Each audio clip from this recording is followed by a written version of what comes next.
What's up, everybody? It's Troy Cartwright. Welcome back to another episode of 10-Year Town. We're back. It's 2025. I can't believe it. I can't believe it's a brand new year. I always get so excited about the possibilities of all that a new year can bring. I hope it's a great year for all of you, and I hope you all had a very happy holiday. Before we get started, make sure you are signed up for the 10-Year Town community at 10yeartown.com. Thanks. Today's guest is Grammy-nominated songwriter and producer Ryan Tyndell. You know Ryan from songs like Springsteen, recorded by Eric Church, We Were by Keith Urban, Everything She Ain't by Hailey Whitters. In this episode, we talk about his journey to Nashville, writing with Eric Church for the first time, producing records, and many other stops along the way. I'm such a huge fan and admirer of this guy, and I love this episode. I know you guys are going to love it too. So without further ado, here he is, Ryan Tyndell. I've got some snakes, got some alligators. It's awesome. Some elephant. Yeah. Elephant? Boots are, elephant skin are real. What is that? Shine. It's like, it's very tough. I would imagine. It's very tough. And does it have a good memory? Well, that's the cool thing about boots. Like if you keep up with them, I mean, boots can last for forever. Ever. Because you can get them resold. Yeah, you get them resold. Yeah. You have to kind of stay on top of it. Have you ever been to the cobbler in Berry Hill? The cobbler. There's a cobbler. There's like a shoe cobbler. Oh, actually, yeah. I have had a pair of boots resold there. It's been several years. I took a pair of like Timberlands there, like Earth Movers, and he was like, can't resole these. They just didn't have. The heel dug too far? It wasn't the heel. It was like this part was like sewn in. It just wasn't like fixable. Right. And should I put these on? Or? Yeah. Put them on. It helps a little bit. But I saw this guy in there. You know, he's probably my age, and he was just cobbling shoes. And I thought, how do you even get into that? I feel like this guy's happier than me. Like, I feel like he's got something figured out. You know, just there's something to cobbling shoes. I mean, what we do is a craft, but we don't get to hold the shoe. You know, our songs just, I don't know what happens to we get to hear the shoe. we get to like listen to the shoe and then hope that it walks its way up the chart. Yeah, gets played on the radio. Yeah. It's pretty interesting. There is something to a craft like that. Like especially the older I get, the more I respect. Not that I ever didn't respect, but like if you ever seen like a plumber do their job? Yeah. Like those dudes are badass. Dude, and like or an electrician, it's like, man, you are inches from something could go very wrong. Yeah. Or just people who grasp electricity and just know how things work. My brother's like that. My brother's one of those guys that just... Does he just have like a... He just knows things. And just from figuring... He's like Ron Swanson. Yeah. You know, he's just can build anything. I did not get that gene. No, me neither, man. Not at all. Yeah, people that have that like engineering type brain where like they just like look at a car and they're like, oh yeah, it's this thing. And I'm like, why do you know that? Yeah, I don't know. My dad was that way.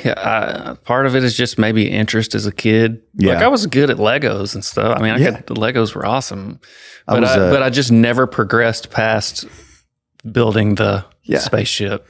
Right. It ended. The space station or whatever one. Yeah. That's the biggest whipping my brother ever got. Is because I spent 2 weeks, probably like in 1986. I was like 7 years old and he was like 3. And I spent like 2 weeks building this massive thing with Legos, and he went in there and played with it and broke it. And I still hold a grudge against him. Actually, we talked about it the other day. He was helping me build some sound panels. And I was like, you remember when you destroyed my Legos? Did he remember? He did. Wow. He did. This might be like his first memory. Probably. I was more of a Connects guy. What is Connects? It was like the Lego alternative. Okay. You know, it was like they had like you could build a roller coaster Okay. and the big Ferris wheel. It was like, they were like sticks and connectors. Right. I don't know why. If you want, you can just put them on like backwards so that the cord's not draping over you. God, did you It's just an old habit looking to see where left and right is. I know. And like, has it ever mattered? Only if you're panning stuff, maybe. Yeah. Actually, I think it does matter because I think technically your ears aren't equal. Like, oh, really? Rob McNally and I were having this conversation because he asked me one day randomly. He was like, "Do you tend to put, your shakers on the left or the right?" And I was just like, kind of thought about it, and I was like, usually to the right. I can't remember if it was right or left, but we read this article about how you listen to dialogue with one ear and you process other things with your other ear, but it's in stereo. Obviously, you got two ears, but yeah, I don't know if that's true. But I've read it. You could just Google. Oh, or I'll try to find the article. That sounds like a thing I'd be real into. It's pretty interesting. Like, yeah, I wonder if you hear more dialogue with your left because you read left to right. Possibly. I don't know. That's very interesting. Because like I feel right now that I'm listening to you with my left ear. Well, now I'm thinking about it. I never thought about it before. Start a little. Yeah. Huh. That's going to take a while to just sort of. I like escape my stuff brain. like that. Yeah. I love it. It's just funny. Well, dude, thank you so much for being here. I'm happy to be here. Are you doing a bunch of stuff this week? You writing award stuff? I wrote today, or actually Jeff Hyden and Tucker Beathard, we all just kind of stared at each other and talked. Yeah. Which that's kind of how it goes a lot of the time, Absolutely. We didn't strike gold today, but we continued our golden friendships. Yes. And you have the wisdom to know some days it's better to just have a chat. Man, it really is. Like when I look, especially after being here so many years, it's like some of the best times I can remember. Yeah. Especially with my closest friends, are just the times where we talked. Yeah. We talked about life, and sometimes those conversations lead to things and No that doubt. you write, maybe you write later or that day, or Yeah. sometimes they don't. Sometimes it's just more about listening to each other, and Yeah. because more times than not, somebody's always going through something. If it ain't me, it's them, and No doubt. you just kind Those are of lean on each other. Two very deep wells. Very deep. Yeah. As are you. As are you. I'd say you're a deep well as well. There's a lot of stuff in that well. Some good, a lot of bad, some good. Yeah. But Well, I always start this thing off with the same question, which will be an interesting one for you. But how long were you been in town? I moved here the summer of, I guess, 2002. Okay. So that would be 23 years, Wow. right? Yeah. Or coming up on 23 years. I left this July, moved back to Texas, back to the homeland. How's it feel?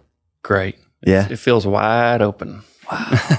Sky looks a little different there, It's a big sky. It is a big sky. Well, I want to ask you about that a little bit later. Okay. But what, where did you come here straight from Texas? Like what got you to Nashville? I did. I had a band sort of with my cousin.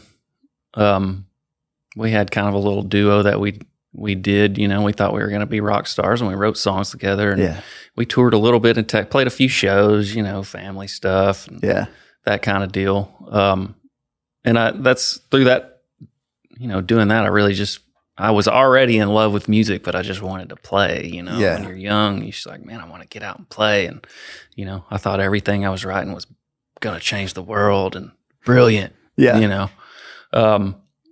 I was going through, in college during that time. And where'd you go to college? Started off at a junior college in my hometown, Tyler Junior College. And then I ended up going to Stephen F. Austin. Oh, yeah. And I had a good time. Made some good friends. Yeah. Learned a little bit. I was an English major. I never finished I think I'm still maybe a semester away from graduating. Gotcha. Nashville called. I always knew if I finished that it would give me an out. Do you know what I mean? Like, yeah, I might be teaching high school English and coaching baseball instead of doing what I'm doing, which there's nothing wrong with that. That would have been great. Yeah. But that's just kind of was my mindset. It drove my mom crazy, you know. That you didn't finish? That I didn't finish. Yeah. But, you know, I feel like it worked out. It worked out. It worked out great. So, yeah, did you... I don't know, like what was like did you know somebody up here? Or? I did not. It was just kind of a spontaneous, it was a spontaneous thing. You know, I kicked around Texas for a little bit and it was just, my dad was actually a big reason. Like he always gave me the confidence. Like he was like, I think you're good enough. I think you could just move there and you could do it. And I believed him. Yeah. You know, and so it was literally just a spontaneous thing where it was like I made up my mind. I was a little nervous about it, but one day I packed up my little beat up Ford Explorer with a blow up mattress and a radio and a lawn chair. Right, I moved here and I got a little apartment and out in Antioch. Oh my gosh. That's where people land when they first move to town usually, you know. Yeah, it's level 1.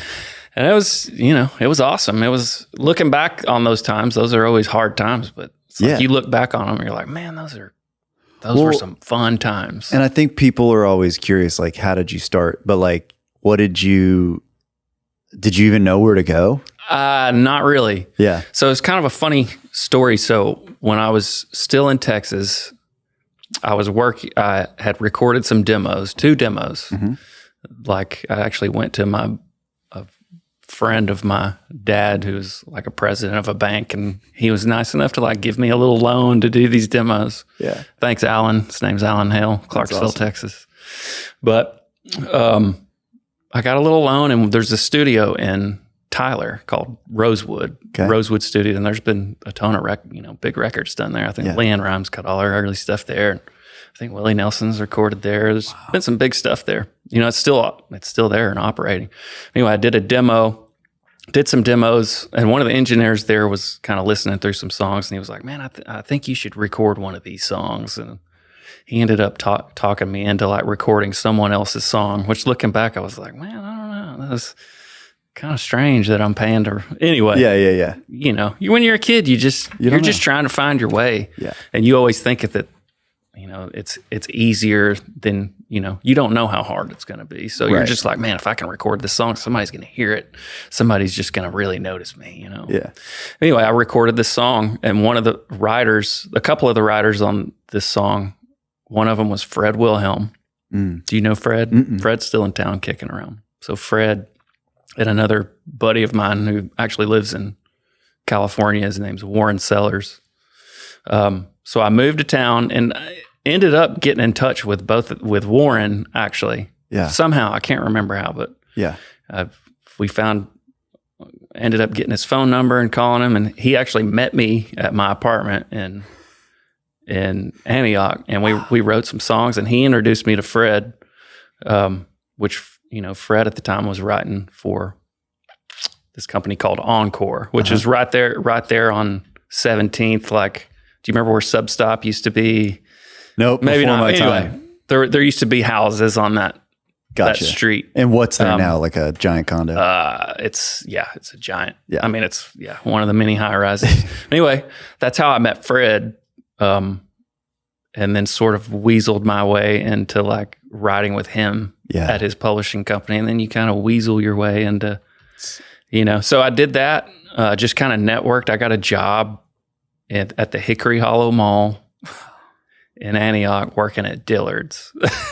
What were you selling? Selling suits, selling slacks, you know, just being a cashier, just having fun, being a young, you know. How old are you? I was like 20. Right, I was like 23. Yeah. 23. You know, just nothing but open road in front of me. That's right. You know, but so that's how I kind of started networking through it actually ended up being a blessing that I recorded somebody else's song because like Fred really was the first guy that like really, I mean, he had a little house over in,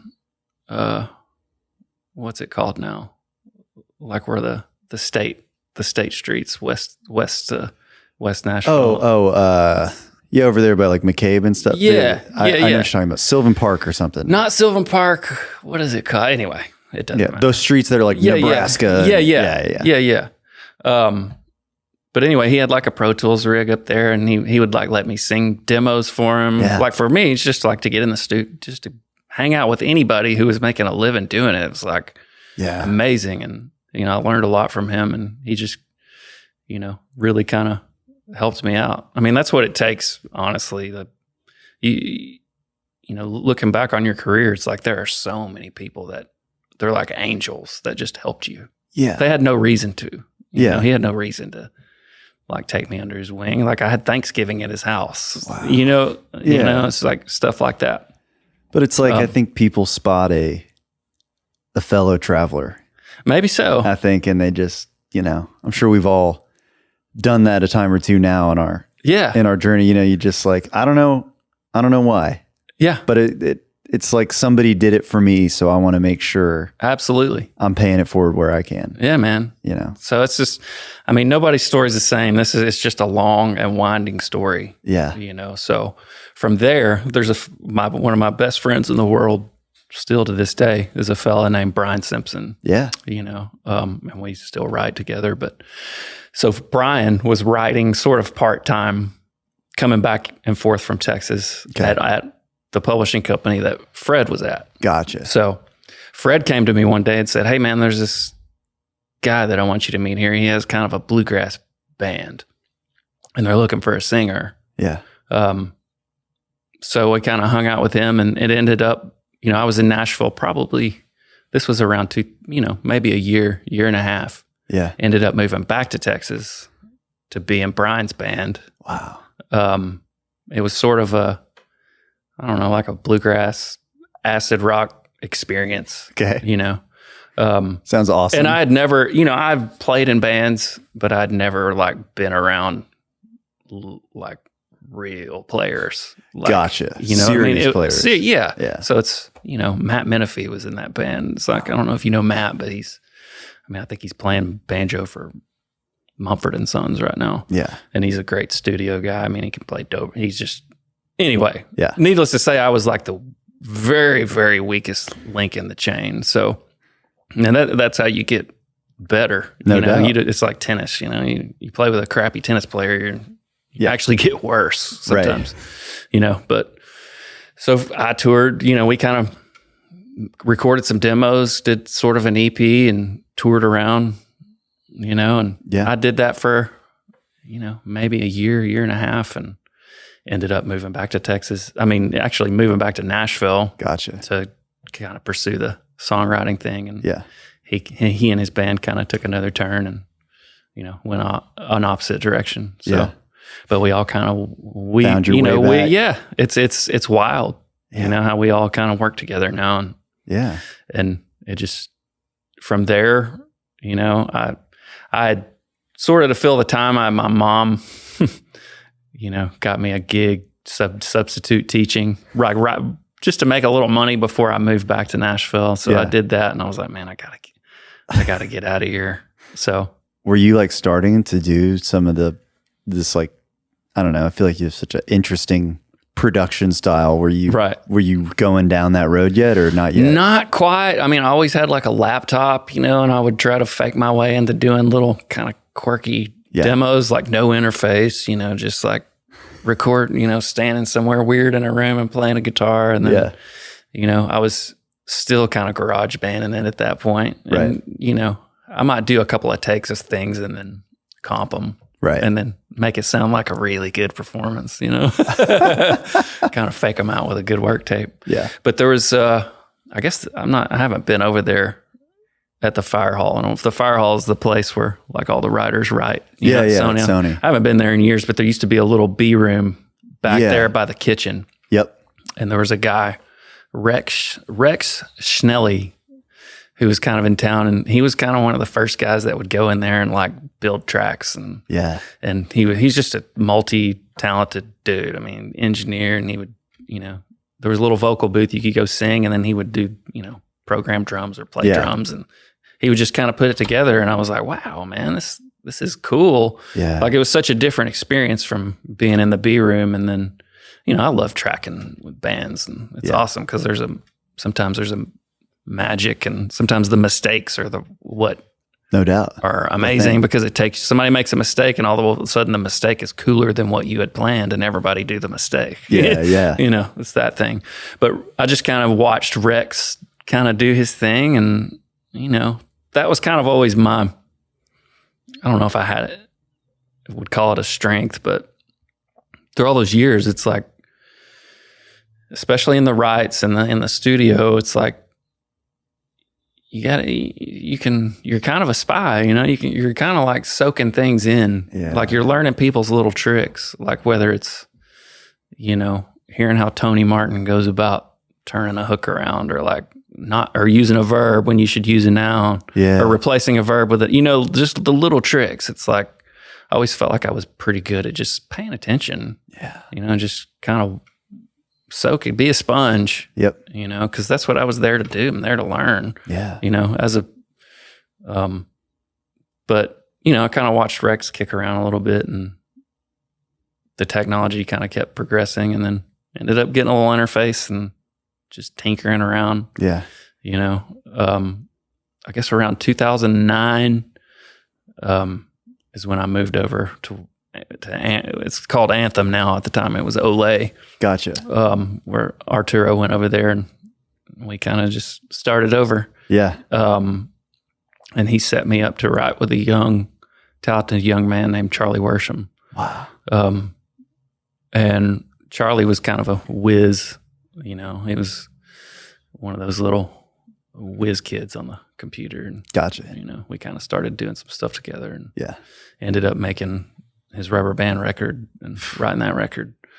But it just seemed like at the time that was kind of where things were going, as far as like, you can, because I had racked up a pretty hefty demo bill at Sony. Yeah.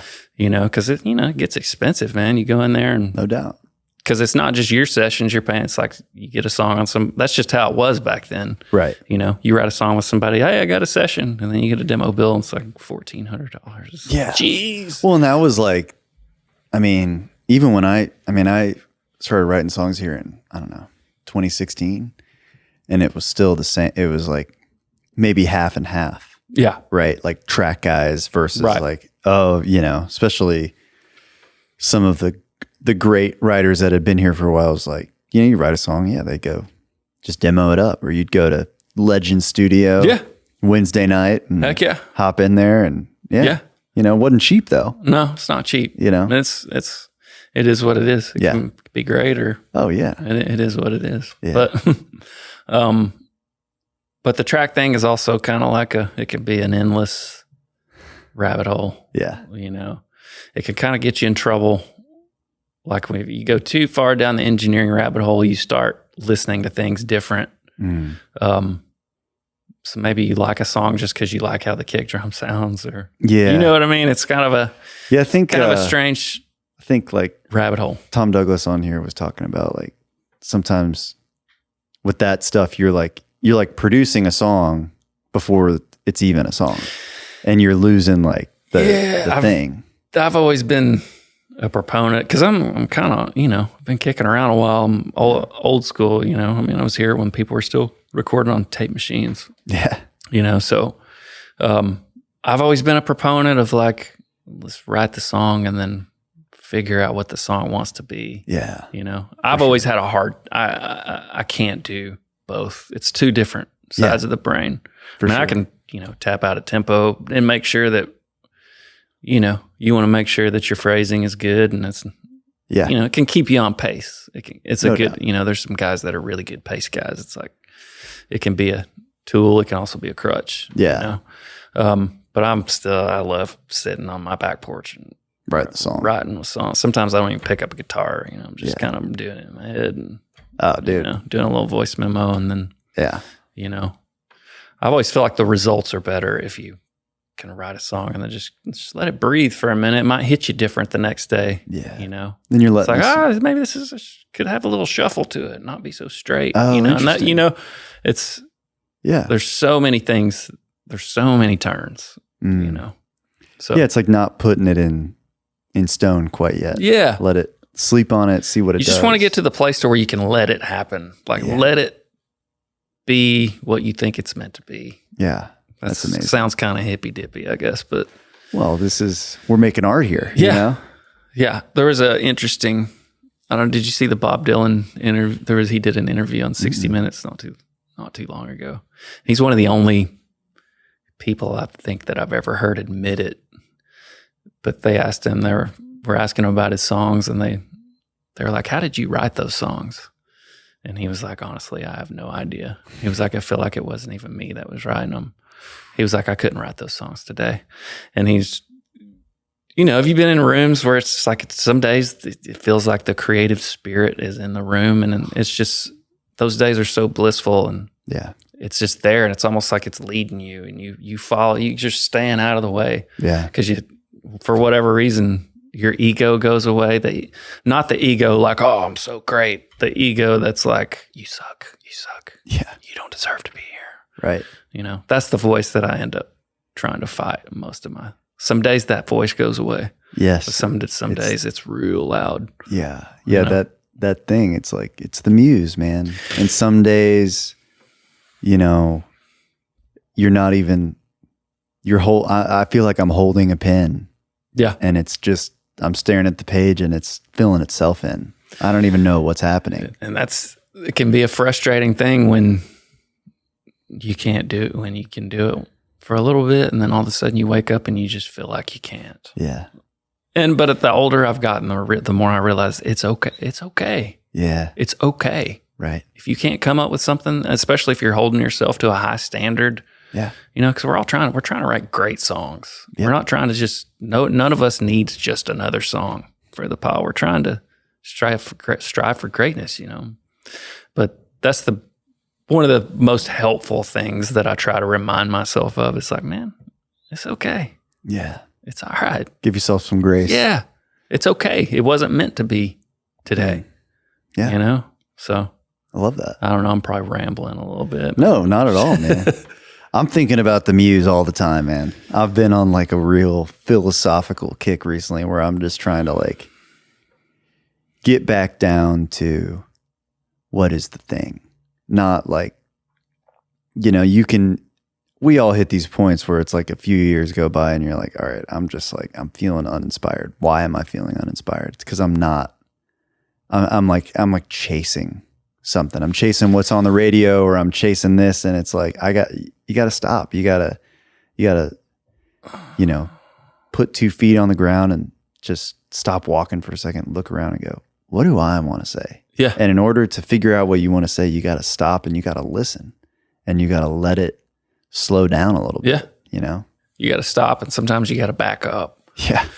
Yep. So I heard somebody, I don't know what podcast it was, they were just talking about, sometimes if you have a problem or a problem's in front of you, the reason you can't solve it is because you're too close to it. It's like, so if you've got something right in front of your face and then you back up, oh, you can see. Yeah. You can see a little bit. I love that. So,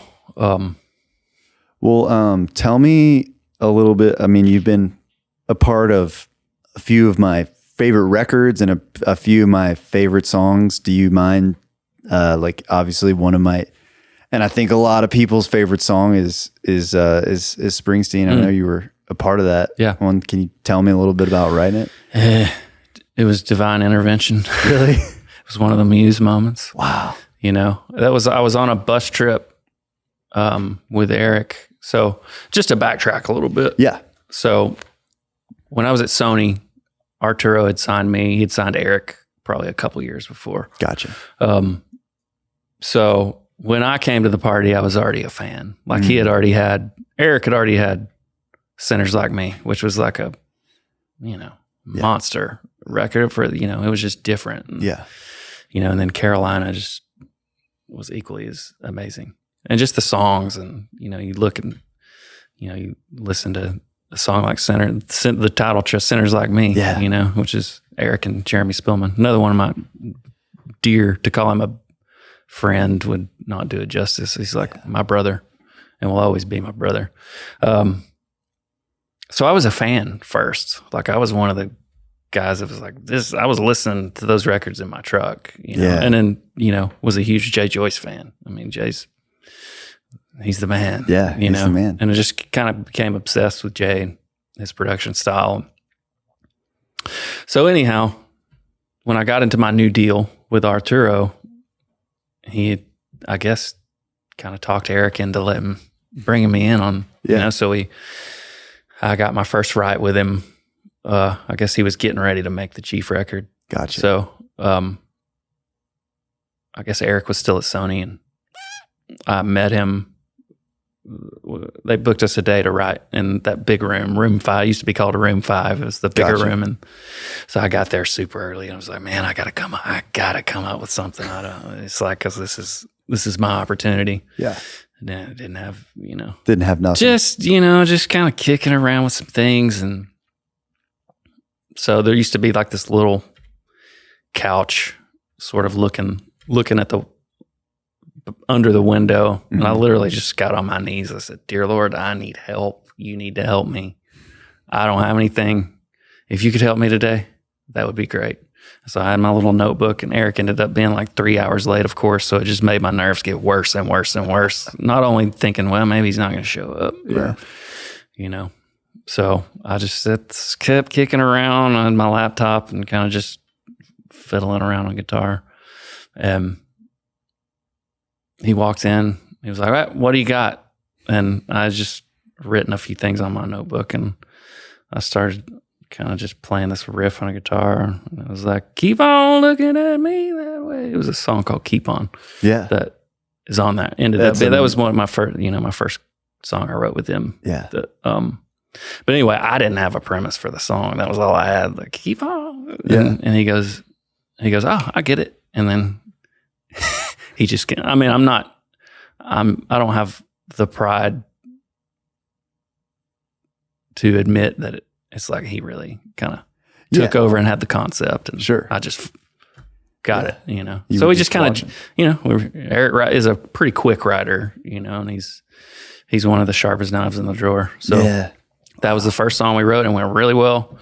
He ended up cutting it, and then I got a text from him a few days after that. He was like, "Hey, you want to jump on a bus and write?" And I was like, "Absolutely, I want to jump on a bus and write." So ended up going out the next weekend and writing. My best friend, Jeff Hyde, was also lifelong co-writer, lifelong brother, still is in his band. So 3 of us kind of got together and we wrote a few songs, and Springsteen was the last song from that trip. It was the only other song that ended up on that record that we wrote that weekend. And it was,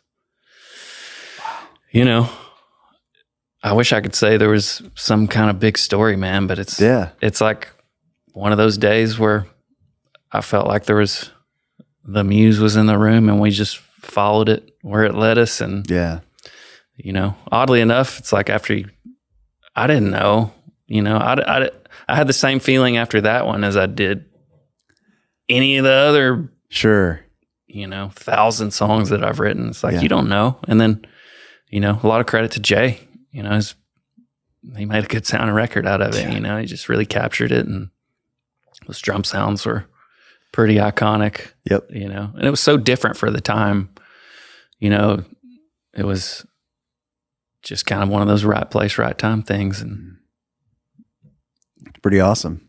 That's, I wish there was more to it, No, I mean, what you're describing though is the thing, it's like, we don't get to know all the time. I was just with some like high school buddies at like a bachelor party in New York, and my buddy was like, "Well, how's it going?"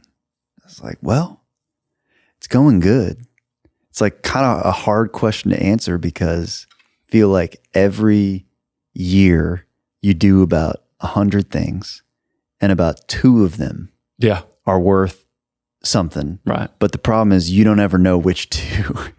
So you got to do the 100. Yeah. Well, another thing is, man, you don't know. Sometimes you forget that there's not an expiration date on these things. Yeah. Sometimes like, I think Hyde and I we had a song on Dustin Lynch's last record called Pasadena. Yeah. And man, I think we wrote that song in like 2010. Wow.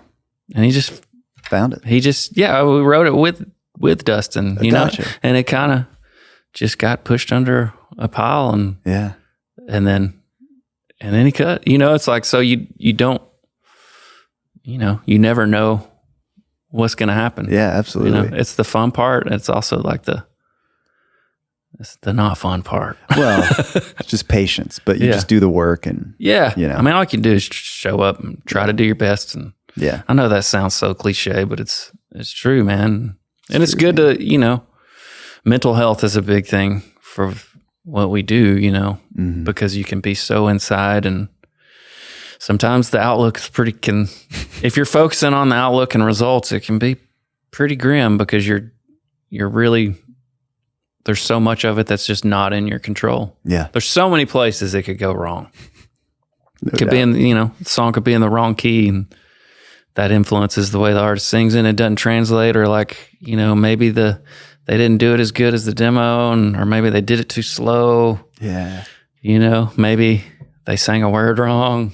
There's just so many places it can go wrong. Yeah. So when it goes right, it's a win. It's pretty sweet. Yeah. What was it like? What was the ride like? Like when Springsteen came out, like was it, I don't remember which, was it the lead single? I don't even remember. No, I think it was single 3. Yeah. But it was like, yeah.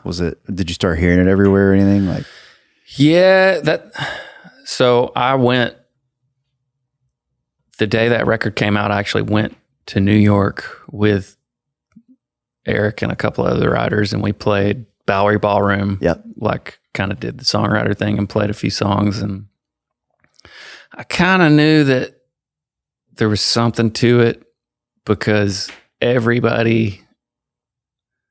lot of people, I wouldn't say everybody, but the record had just come out. Yeah. And his fans are nuts. His fans are crazy. They're diehard fans. For sure.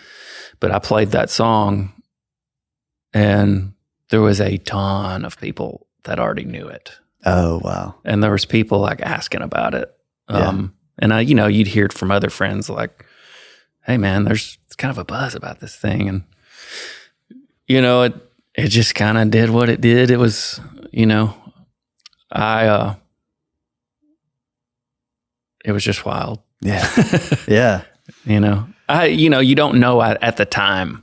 You don't know at the time what it's going to do. And it's, it's almost like things are moving so fast when during or at least for me, that was a crazy period in my life because number one, after my first publishing deal, there's a little lag in there, and I was almost, I guess I would say not homeless, but like definitely wasn't looking good. Yeah. I have one of my best friends is a guy named Brock Woodard.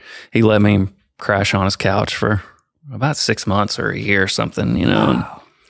And so through that period, I had gone from being almost homeless to meeting my wife. I actually grew up with my wife, but we reconnected. Yeah.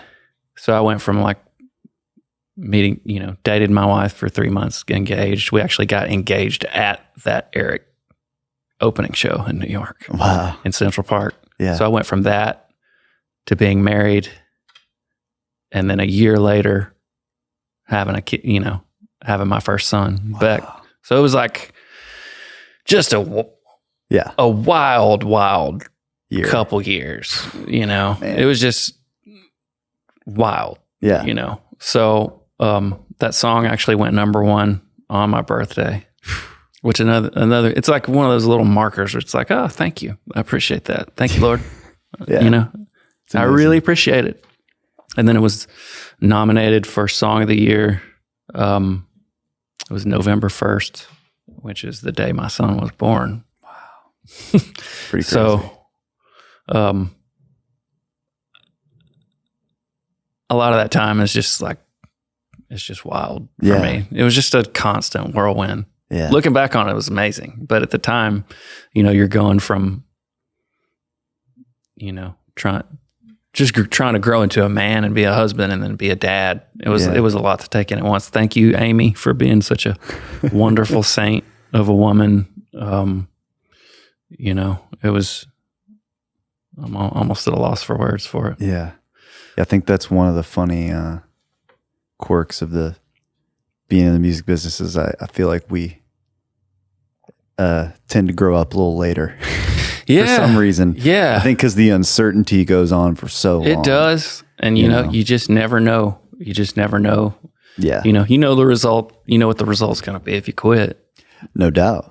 But it's scary because you're trying to start a family, be a man, do all this stuff. And you're like, oh, I got like $30. Yeah.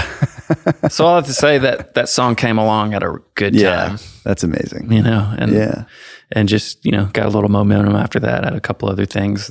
Yeah. Did that sort of change your, I don't know, rooms you were in and stuff like that? Or? Yeah.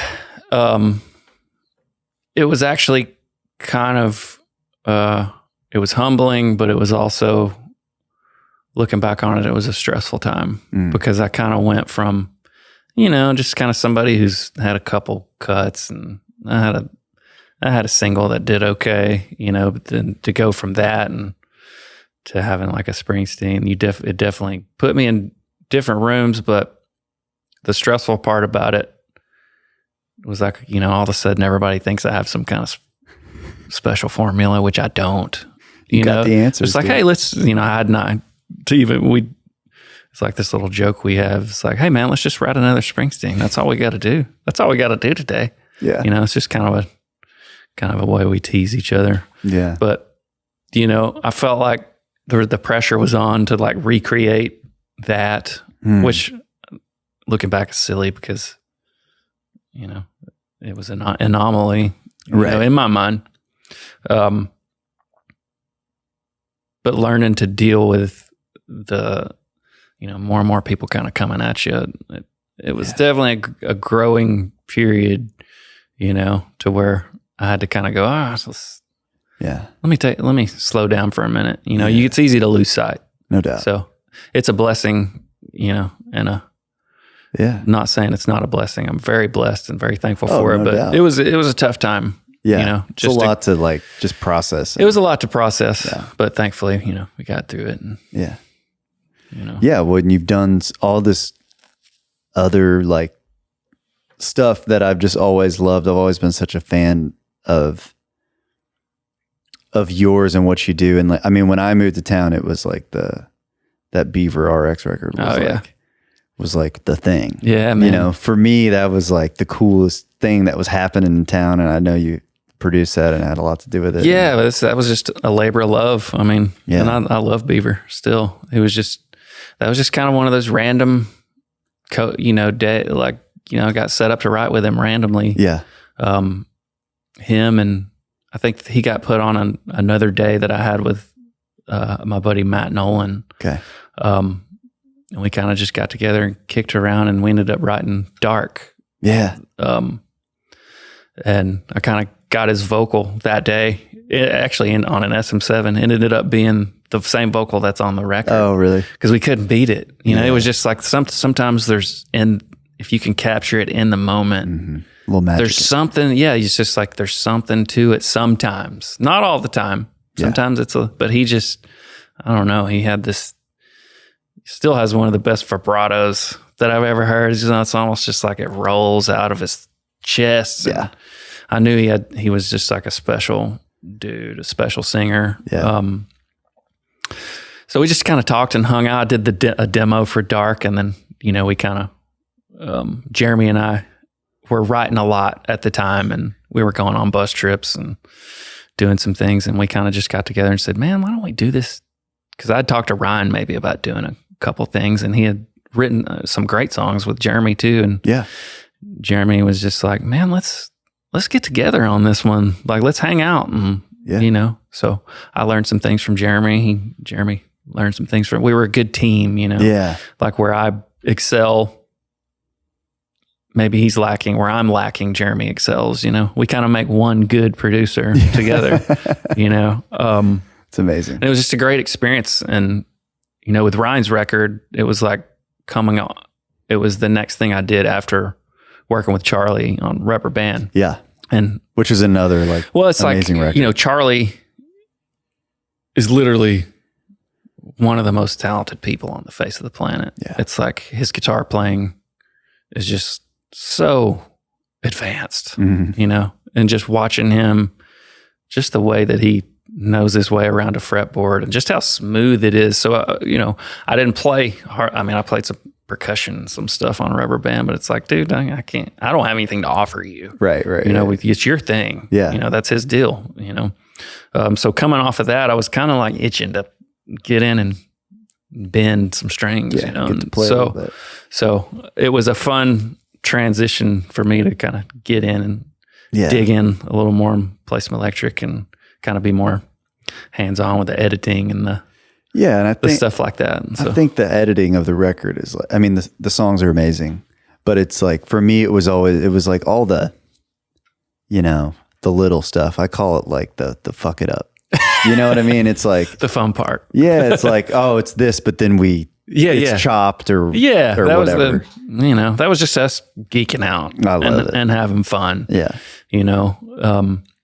But after that, right when I wrote Dark with Matt and Ryan, I was always I'm kind of like a grandpa at heart. What time are you waking up? 4-ish. This time of year, it's a little easier because the clock just rolled back. Yeah. But that's just when I'm feeling good, when I'm operating at full capacity and I'm feeling good, the morning is so quiet. Like the world's not awake. Nobody's texting me. Nobody's calling me. Yeah.